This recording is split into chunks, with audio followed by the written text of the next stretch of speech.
How does it end for Link?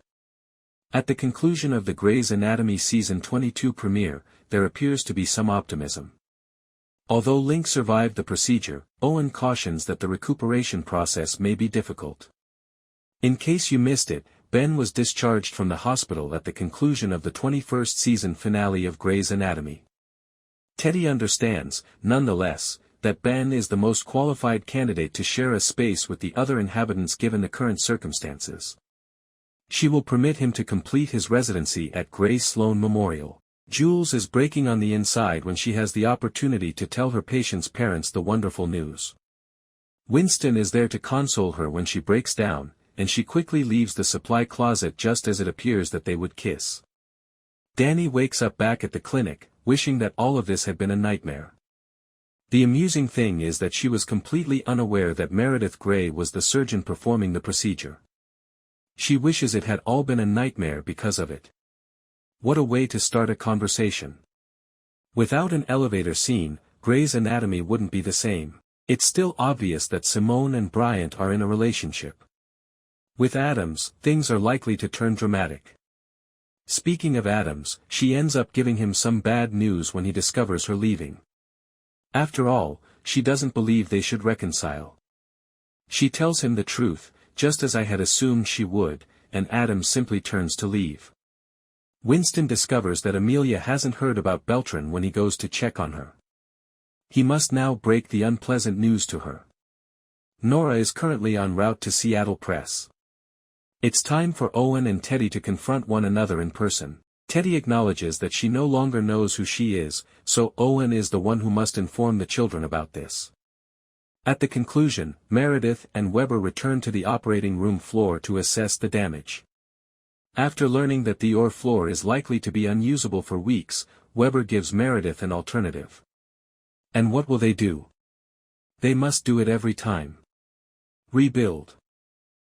Showrunner Meg Marinis was tasked with the difficult duty of determining which cherished hospital employee would not survive to see episode 2 of Grey's Anatomy Season 22, which began immediately following an explosion at Grey Sloan Memorial. In the end, Marinis tells The Hollywood Reporter, it doesn't have as much of an impact if everyone is saved. After much internal deliberation, Marinis states, one morning, I woke up and went to the writer's room and I said, it's Monica. Almost all of the characters were on the chopping block. Marinis resentfully kills out Natalie Morales' character, saying, I wanted to see someone die selflessly saving someone else's life, and she was not only saving that little kid on the table, she was saving Jules. It truly illustrates the type of person Monica was. I had no desire to. It was really challenging. It hurt a lot. That phone call made me cry. Working with Natalie Morales is a pleasure. We ended up there after considering the effects and repercussions on Jules and Amelia. As Variety notes, since Monica and Amelia had been developing a romantic relationship, Monica's passing also technically fits under TV's well-worn, bury your gays, cliché. Although Marinis claims she wasn't planning to use the cliché, she acknowledges that she is aware of it. She continues, I would say that I didn't want to lose the character. That's the direction the tale was taking. Even if that romance won't work out, it will still affect Amelia, and we will be paying tribute to the character. In episode 1, her death is not the end of it. Additionally, by maintaining the relationships portrayed on the show, we will continue to honor that character and that community.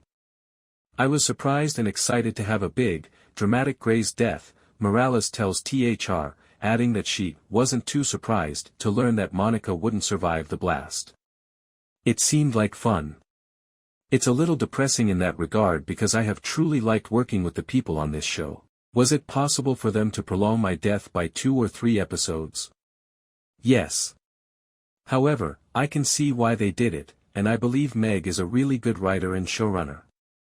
I also understood the plot. As someone who watches the show, that made sense to me.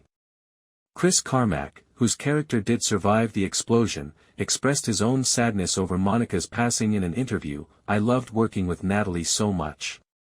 She is a wonderful, kind, humorous, light-hearted, and excellent actor. Although Link and Beltran don't have a long on-screen relationship, Natalie left a lasting impression during her time on the show, so it was painful to see Beltran miss it. Now that we've had a night to think about it, how do you feel about Monica's passing, Grey's fans? Do you think there was a higher purpose behind her death, or are you sad that Amelia and Monica won't be able to continue their romance?